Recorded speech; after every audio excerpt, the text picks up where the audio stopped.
तो आज मैं आपको एक अनोखी रहस्यमय कहानी सुनाऊंगा। अगर आप चैनल पर नए हैं तो अभी सब्सक्राइब कर ले, क्योंकि यह मेरा दूसरा नया चैनल है। तथा कहानी पूरा देखे, अंत में एक अनोखा रहस्य छुपा है। धन्यवाद। तो सुनिए।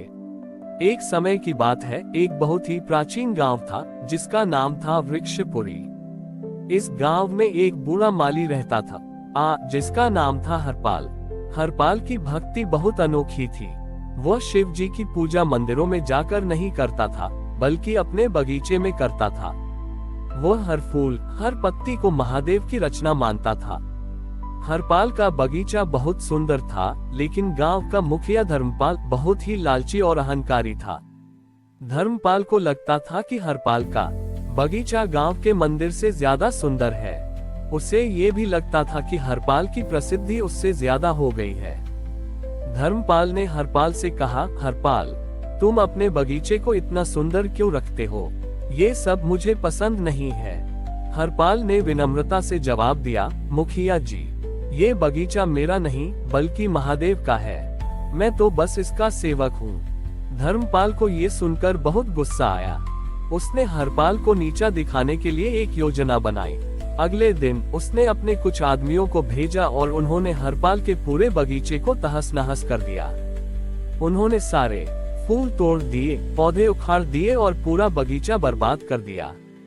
जब हरपाल ने अपने बगीचे को इस हालत में देखा तो उसकी आंखों से आंसू बहने लगे। वह जमीन पर बैठ गया और उसने महादेव को याद किया। उसने कहा, हे मेरे भोलेनाथ, आपने मेरे बगीचे को क्यों नष्ट होने दिया? तभी उसे एक आवाज सुनाई दी, हरपाल, मैं सिर्फ पत्थरों में नहीं बल्कि तुम्हारे प्रेम और विश्वास में बसता हूँ। हरपाल ने अपनी निराशा को दूर किया। उसने फिर से जमीन पर काम करना शुरू किया। वह हर उखड़े हुए पौधे को फिर से लगाता और टूटी हुई टहनियों को सहारा देता था। गांव के लोग उसका मजाक उड़ाते थे, हरपाल, तुम क्या कर रहे हो? ये सब बेकार है। लेकिन हरपाल ने हार नहीं मानी। वह दिन रात काम करता रहा। उसने हर पौधे को ऐसे सींचा जैसे वह महादेव का ही अंश हो। एक रात जब हरपाल अपने बगीचे में काम कर रहा था तो एक बहुत ही अजीब घटना हुई। अचानक आकाश में एक तेज प्रकाश चमका और एक छोटा सा सांप उसके पास आया। सांप ने हरपाल के हाथ पर एक छोटा सा पौधा रखा। हरपाल ने वह पौधा लिया और उसे अपने बगीचे में लगा दिया। कुछ ही दिनों में वह पौधा बहुत बड़ा हो गया। उस पर बहुत सुंदर फूल खिलने लगे, जिनकी सुगंध पूरे गांव में फैल गई। वह फूल इतने सुंदर थे कि हर कोई उन्हें देखने आता था। धर्मपाल भी वहां आया और उसने उन फूलों को देखकर बहुत आश्चर्यचकित हुआ। धर्मपाल ने हरपाल से पूछा, ये पौधा कहाँ से आया? हरपाल ने कहा, यह महादेव का दिया हुआ एक तोहफा है। उन्होंने मुझे ये सिखाया है कि जब हम प्रेम और विश्वास से काम करते हैं तो कोई भी विनाश हमें हरा नहीं सकता। धर्मपाल को अपनी गलती का एहसास हुआ। उसने हरपाल से माफी मांगी और कहा, मैंने तुम्हें फूलों से नहीं बल्कि तुम्हारे विश्वास और प्रेम से हराया है। उस दिन के बाद धर्मपाल ने अपना अहंकार त्याग दिया और वह भी हरपाल के साथ मिलकर बगीचे की देखभाल करने लगा।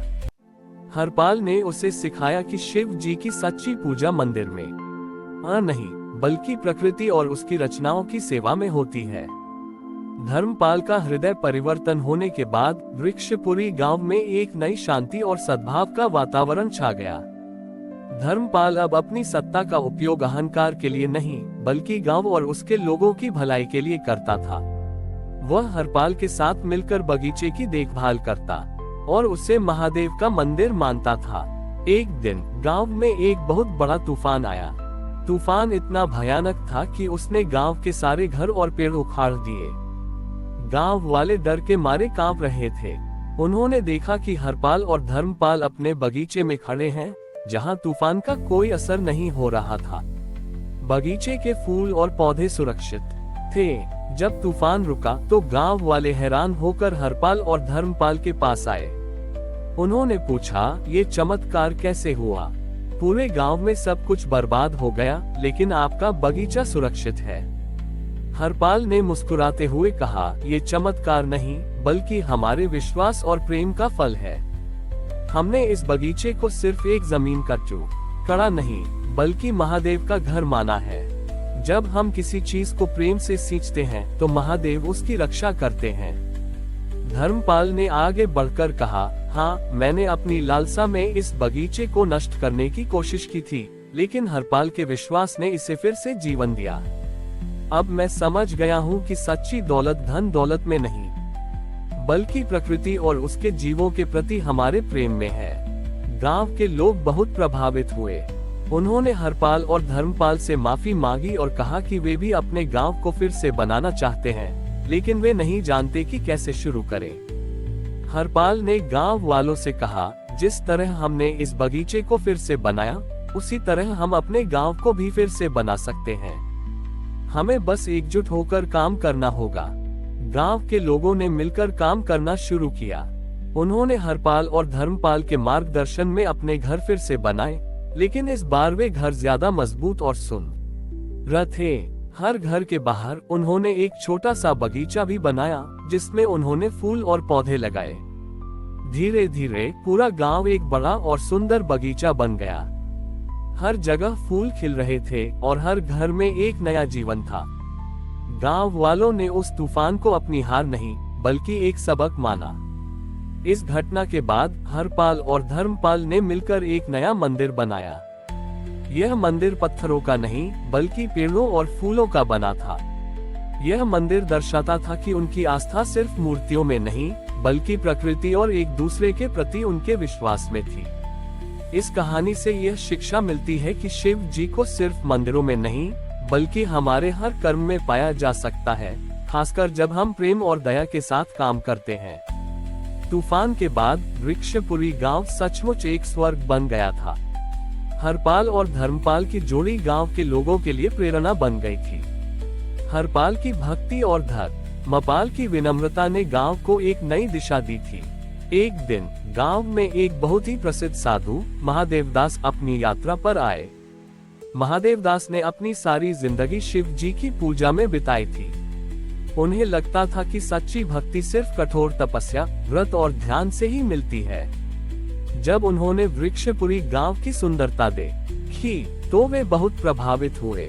महादेवदास ने हरपाल और धर्मपाल से पूछा, आप दोनों ने इस गांव को कैसे इतना सुंदर बनाया? क्या आप शिव जी के लिए कोई विशेष पूजा करते हैं? हरपाल ने मुस्कुराते हुए जवाब दिया, महाराज, हम कोई विशेष पूजा नहीं करते।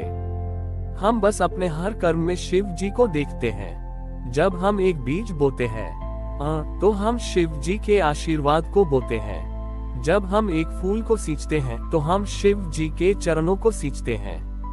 महादेवदास को ये सुनकर आश्चर्य हुआ। उन्हें लगा कि यह व्यक्ति शिव जी की भक्ति का सच्चा अर्थ नहीं जानता। उन्होंने हरपाल को चुनौती दी, अगर तुम्हारी भक्ति सच्ची है तो मैं तुम्हें एक काम देता हूँ। इस गांव के सबसे पुराने और सूखे पेड़ पर फूल खिलाकर दिखाओ। गांव के लोग जानते थे कि वह पेड़ कई दशकों से सूखा था और उस पर कभी फूल नहीं खिले थे। वे परेशान हो गए, लेकिन हरपाल ने शांत भाव से चुनौती स्वीकार कर ली। हरपाल ने उस सूखे पेड़ के पास जाकर अपना हाथ उसके तने पर रखा। उसने अपनी आंखें बंद की और महादेव का ध्यान करने लगा।